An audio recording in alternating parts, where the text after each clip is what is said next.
रामायण को आमतौर पर मर्यादा और सीमाओं की कथा माना जाता है, जहां हर पात्र कॉस्मिक ऑर्डर के भीतर जीना सीखता है। लेकिन इसी ग्रंथ में एक कथा ऐसी भी है जो नियमों को मानने के बजाय उन्हें चुनौती देती है। ये कथा है राजा त्रिशंकु की, जो अपने समय का एक शक्तिशाली लेकिन असंतुष्ट शासक था। उसके भीतर यह सवाल पैदा हुआ कि क्या मनुष्य केवल मृत्यु के बाद ही उच्च लोकों में जा सकता है।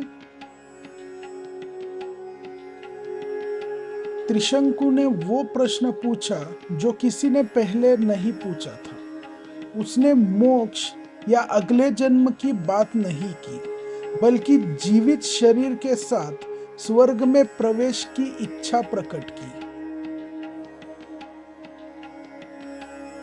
ये इच्छा केवल आध्यात्मिक नहीं थी, बल्कि एक फिजिकल रिक्वेस्ट थी। वो सांस लेता हुआ चेतन शरीर लेकर स्वर्ग में जाना चाहता था, जो उस समय की रियलिटी के नियमों से टकराती थी। इस अनुरोध को लेकर त्रिशंकु ऋषि वशिष्ठ के पास गया, जिन्हें उस समय कॉस्मिक लॉ का संरक्षक माना जाता था। वशिष्ठ ने बिना क्रोध या भावुकता के इस अनुरोध को अस्वीकार कर दिया। वशिष्ठ का इनकार नैतिक नहीं था, बल्कि स्ट्रक्चरल था। उनका कहना स्पष्ट था कि जैविक शरीर और अमर लोक एक ही सिस्टम में कोएग्जिस्ट नहीं कर सकते। यह कंपैटिबिलिटी का प्रश्न था।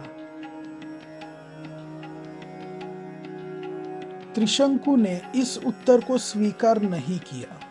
जब गवर्नेंस और नियमों ने रास्ता बंद किया, तो उसने पावर का मार्ग चुना और ऋषि विश्वामित्र के पास जाकर सहायता मांगी।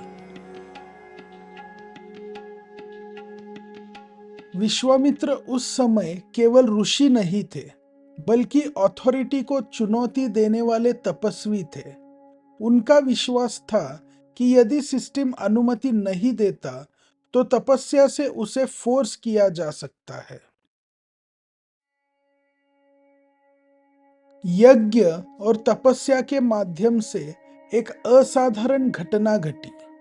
त्रिशंकु का शरीर वास्तव में ऊपर उठने लगा और उसने पृथ्वी से स्वर्ग की दिशा में फिजिकल एसेंट शुरू कर दी। यह क्षण सबसे खतरनाक था, क्योंकि इसने यह सिद्ध कर दिया कि कैपेबिलिटी मौजूद है। सिस्टम को बलपूर्वक चलाया जा सकता है, लेकिन अभी ऑथराइजेशन का प्रश्न शेष था। जब त्रिशंकु स्वर्ग की सीमा तक पहुंचा, तब इंद्र ने उसे स्वीकार नहीं किया।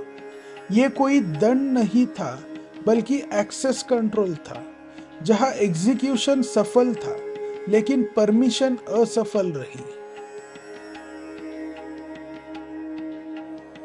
अस्वीकृति के बाद त्रिशंकु का पतन शुरू हुआ, लेकिन रोलबैक पूरा होने से पहले विश्वामित्र ने हस्तक्षेप किया और उसे स्वर्ग और पृथ्वी के बीच रोक दिया।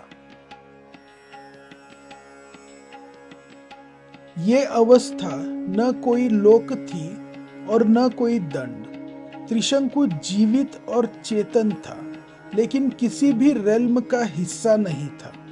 यह एक अनरिजॉल्व्ड सिस्टम स्टेट बन गई।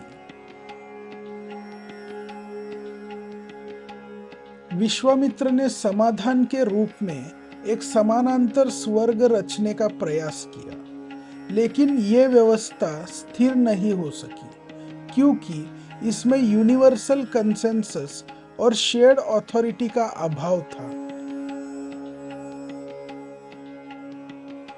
इसी कारण त्रिशंकु को एक राजा के रूप में नहीं, बल्कि एक स्थिति के रूप में याद किया गया।